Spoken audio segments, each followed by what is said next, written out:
Welcome to the Super Over here on the talkSPORT Cricket YouTube channel. I'm Jarrod Kimber, and with me is the Monty Panesar. Let's get in. I think this game kind of swings early on Ben Duckett, because he was, 32 off 10 or something at one stage? Like, he really exploded out of the blocks, and it was that start that really probably got England enough runs eventually in this game.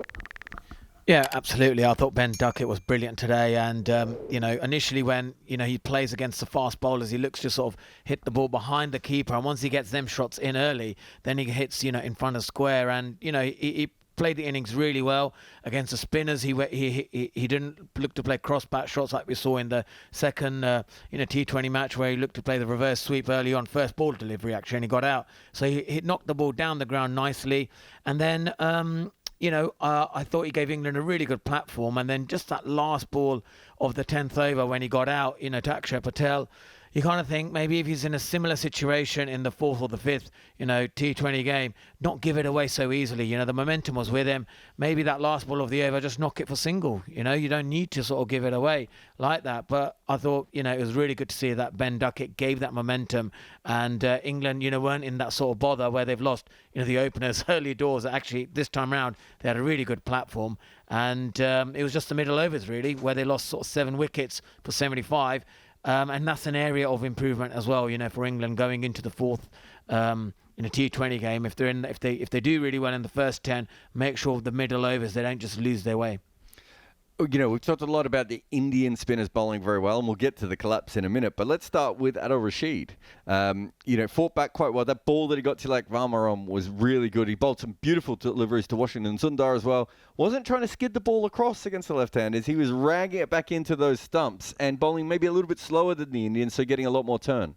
Yeah, exactly. And I think that sometimes takes courage. It takes that game awareness to think, if I bowl it quicker, it's going to be a bit easier for the Indian batsmen. And they wanted it quicker because then they're able to pick the line and length. But when you bowl it slower, your area is much more bigger, where you land the ball. And I just felt that they just couldn't pick him, really, and they couldn't pick the line. They didn't know, should we go down the wicket? Should we sweep him? There were sort of indecision, a lot of indecision there.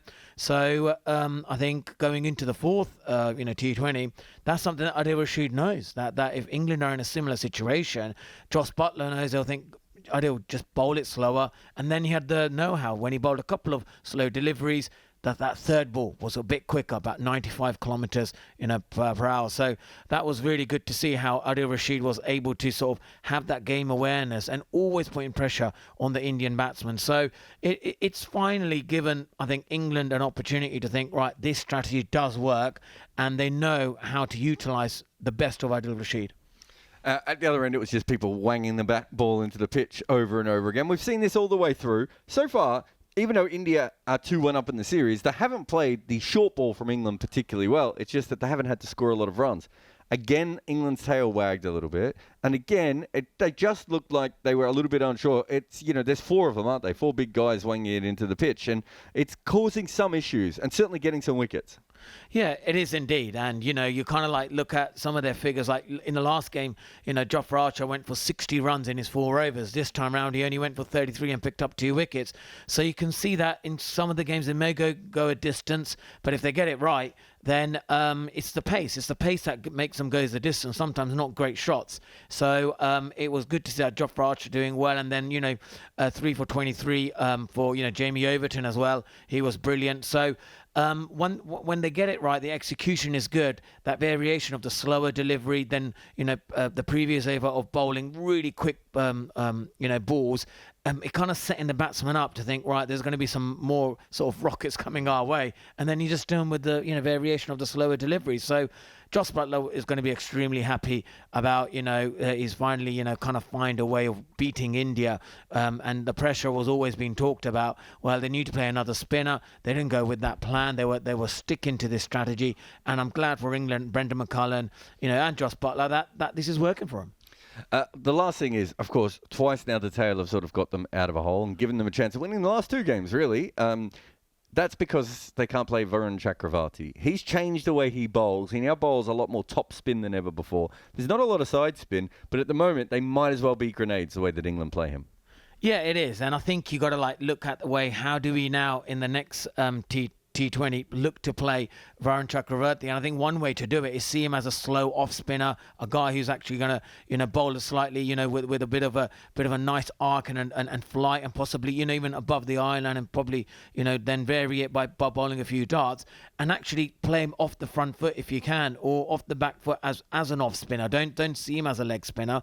And if they can play him even better and find a way of playing not giving a wicket away or playing cross the line or anything like that, then I think that will make England even stronger, and then India will be in deep trouble because they rely on him in the middle overs to get him back in the game. I really think England need to keep Buttler or Ducket in as long as possible while he's still bowling, and I think Buttler wasn't batting particularly well today, but Duckett was. And as you said, when he went away, that opened up an end, and that's when Chakravarthy went through. Monty Panesar, thank you very much for coming on the Super Over. I wasn't even going to shake your hand, but want a high five? Knuckles? That's what you get here on talkSPORT. We'll see you again next time. Thank you very much.